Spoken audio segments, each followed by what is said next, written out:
Stock market stuck in low gear. What's holding it back?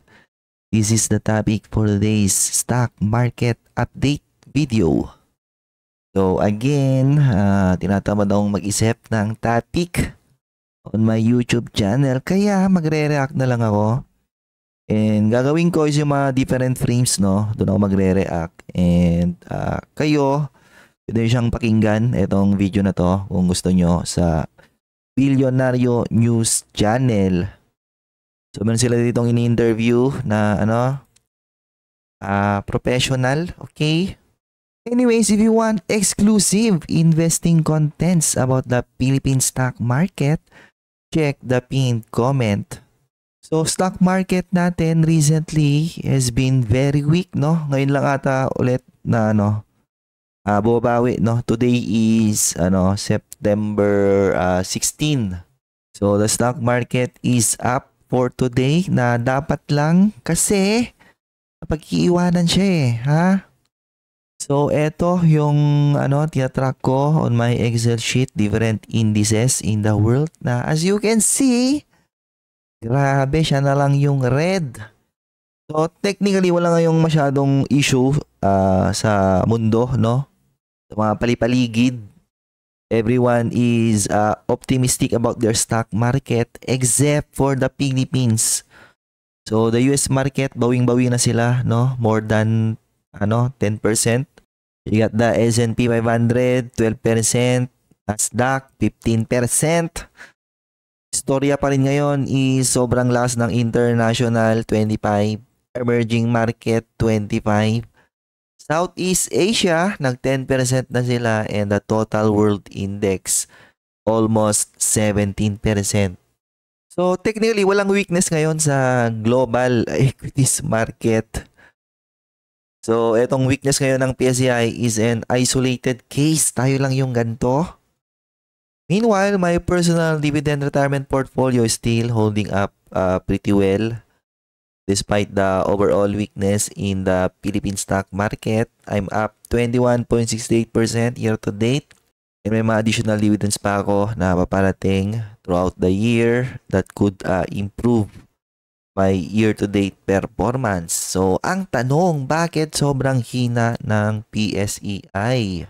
So, eto na, magre-react ako on this video. Tingnan natin yung mga topic nila. So, ito yung in-interview, taga pala siya? Security Bank.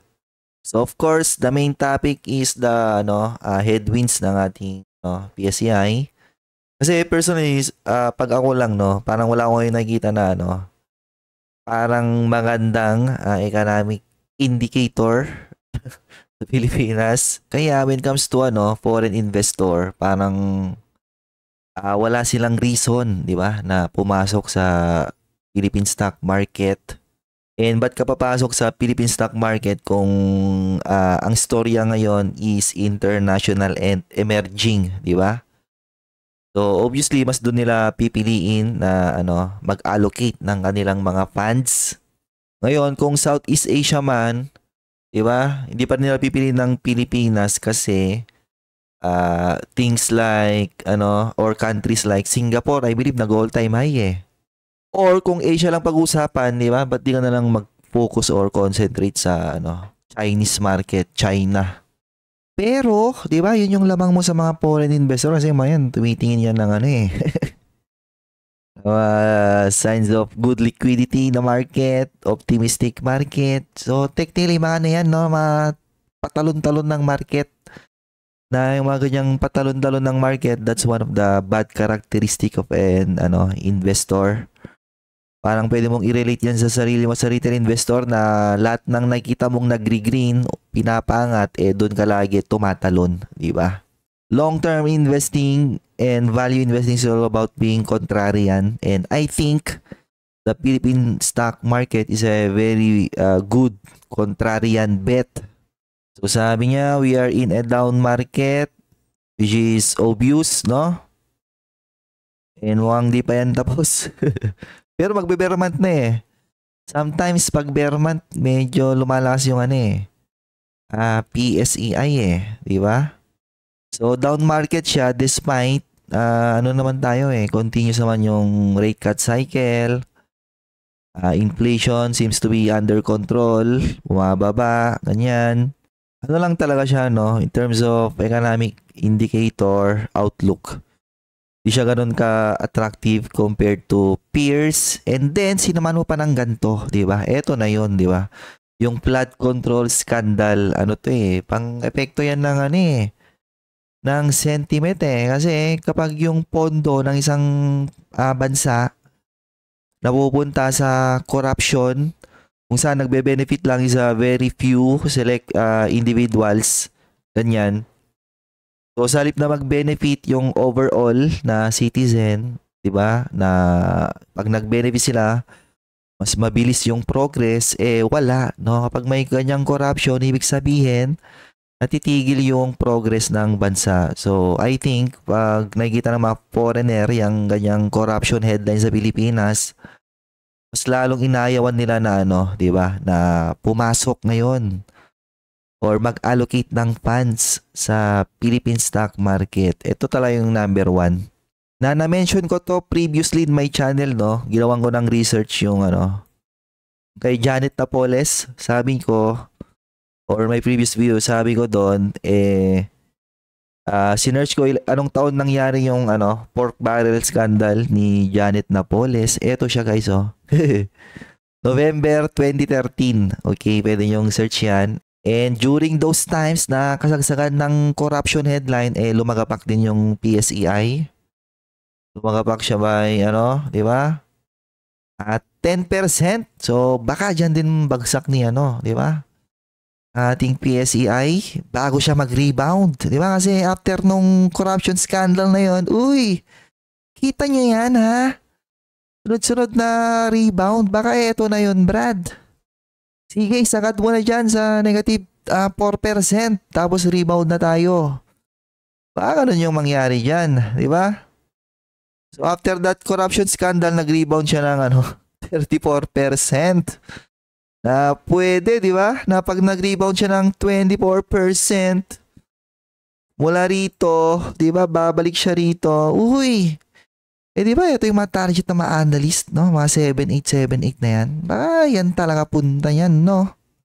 Anyways, balik ako rito. So, hindi talaga maganda yung na yan. Yung mga flood control, corruption scandal na alam naman nating lahat walang mangyayari dyan, guys, Nangyari kung kay Janet Napoles, wala namang nangyari doon. Wala na parusahan na politiko, di ba? Ngayon, kung may maparusahan man, di good. Pero, personally, I doubt, no? Yung sa lang yan, no? Makalimutan na lang yan na mapaparusahan dyan sa mga kontraktor na nakakubra ng madami sa gobyerno. Pero, sabi niya, consumption could pick up at the second half of this year. Kasi, di ba, may topic ang mga taga-call financial. Di raw maganda yung mga consumers tax sa first half. At least yung mga nasa watchlist nila, no? Pero sabi netong professional na to is baka daw mag-pick up on the second half of the year. Na lagi namang nangyayari yun kasi nga bear month talagang puro consumption dyan. Okay. And with inflation continues to go down, diba, baka mas lumakas pa yung consumption. However, may parang nabasa akong headline recently na medyo pumipitik pataas yung unemployment rate. Dapat hindi yun magtuloy-tuloy. Okay? So, eto yung mga top 10 PSEI members by year-to-date performance. Number 1 is Pure Gold, which is na-discuss ko to in my Patreon early this year. Di ba? Ito yung mga mga blue chip, isang blue chip stock na pinasok ko on my dividend retirement portfolio this year. LTG, matagal ko na itong in-analyze in my channel and in my Patreon. ICT, na-analyze ko na rin to matagal na in my channel. Ngayon, JGS, wala to. I doubt na magko-continue to. Eventually, magre-report yan ng mga losses nila, nilang petrochemical, blah blah blah. Siyempre, inutangan na nila yun tapos bigla mong i-close. So, technically, lahat ng inutang mo na related sa kanilang petrochemical, hindi na magmamaterialize yun. Okay? You have the REIT, no? A-REIT. Teka, ba't siya yung number 5, no? Hindi siya, no? Akala ko si, RCR. Pero, I think ang pinaka-performer ngayon sa REIT, si di ba? Si REIT, siya yung nag-all time high na napansin ko eh. You have the Ayala Land, wala yan. Meralco, okay. DMCI, surprisingly, green siya pala, year to date. Okay. Semirara Mining, 0%, no? Nahirapan siyang bumaba kasi may mga sumasalo for that, dividend yield. And then you have China Bank, negative. So, technically, yung number 11, pababa. Puro negative na yon. No wonder, no? Laging, or ang hina ng PSCI ngayon. And syempre, ang napapansin ko rito is wala sa top 10 yung ma-obvious na overvalued na stock. Pero, nandito si Ayala Land eh. Di ba? Dapat malaglag yan eh. Feeling ko malalaglag yan eventually. And then you have the top 10 worst performing PSEI member. The first one, ASEN. Layo kong winawarningan yan. Matagal na in my channel. And pwede pa yan na bumagsak, no? Hindi pa tapos yan in my personal opinion. You have San Miguel. Magagandang San Miguel companies yung yung nakahiwalay. Pero itong holding company nila kasi na to, nandito yung malaki nilang utang nandito nakatambak. Okay. So hangga't hindi nagmamaterialize yun, hindi magandang investment ang SMC. You have the telco, no? Globe, Lagapak, DG Plus, ICT, Lagapak, G. Surprisingly itong G na to, lumagapak. You have Monde, Lagapak, SM, lumagapak kasi overvalued yan eh. JFC, Lagapak, overvalued. And PLDT, so tatlong telco kaagad yung nasa worst performing stock Ang tanong, may mga malalaglag ba dito next rebalancing? Feeling ko meron ito si ASEN. Feeling ko tatanggalin na yan. Madami nang pwedeng pumalit dyan eh, di ba? Problema kasi pag tinanggal to, walang magre-represent sa power sector. Pero meron pa rin dapat kasi mga holding company na yan, yung mga power sector na dyan eh. Pero yung pure na power sector, kasi tinanggal nila si Aboitiz, gawa na nga niyang free float. Yun lang, no? Kahit siguro bagsak na performance, baka hindi nila tanggalin eh. Pero kung ako lang, pwede nang tanggalin yan si ASEN eh. And then, si Maynilad, I think ipupush niya yung or magpupush through na sinasabi nilang IPO plan.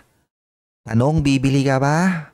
Bibili ka na lang ng DMC, okay? So yan ngayon yan sa mga growth driver ng DMC. Kasi yung Maynilad, for sure, prepresyohan nila yan na premium price, okay? Pero dahil utility to, may ito ng dividend eh. So kung ang mag-IPO siya at a price kung saan yung kanyang yield is higher than Manila Water, then maybe ba attractive to and patulan niya naman retail investor, okay? Na yung Maynilad na yan, I think will be the biggest ata na IPO ever in the PSE kung matuloy, okay? And I think ayun lang, no? So wala na to, no? Discussion na to. Ayan, Donald Trump. Kasing Donald Trump na to eh. Wala, hindi rin mo nanalo next election. Tingnan nyo, di ba? Especially kung pumalpak yung kanyang Trump tariff. Hindi rin boboto.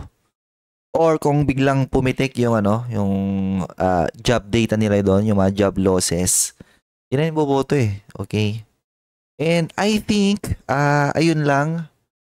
So, sa ngayon, nag-rebound siya. Pero I think, in the coming days, baka yan. Diba? Baka puntahan nyo to, no? Ito yung, guhitan nyo na to. Diba? Mga technical analyst. Technical analysis, ito yung the corruption support, no? Ito yung ginawa ni Janet Napoles support dati. So, tatawagin natin tong the corruption support. Okay, baka dyan siya mag-bounce and pag nag-bounce siya dyan, ayun 30% na run up. Ang tanong, no? Pag-participate ka kaya on that run up?